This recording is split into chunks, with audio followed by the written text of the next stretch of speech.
আসসালামু আলাইকুম, স্বাগত ইজিএনটি নিউজে। এপ্রিলে নির্বাচন আয়োজন একেবারেই যৌক্তিকতা নেই বললেন বিএনপির স্থায়ী কমিটির সদস্য আমির খসরু মাহমুদ চৌধুরী।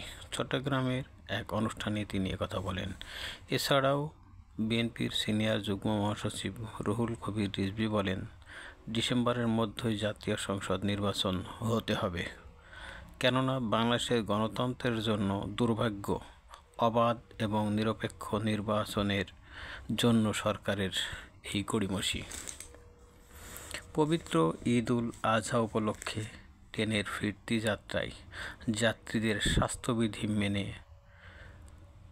সবাইকে মাস্ক পরিধান করার অনুরোধ করেছেন রেল মন্ত্রণালয়, কেননা করোনা ভাইরাস আবারও ঊর্ধ্বমুখী। শহীদদের রক্তের অমর্যাদা হয় এমন কোনো নির্বাচন চায় না জামাত ইসলাম, বললেন জামাতের আমির ডাক্তার শফিকুর রহমান।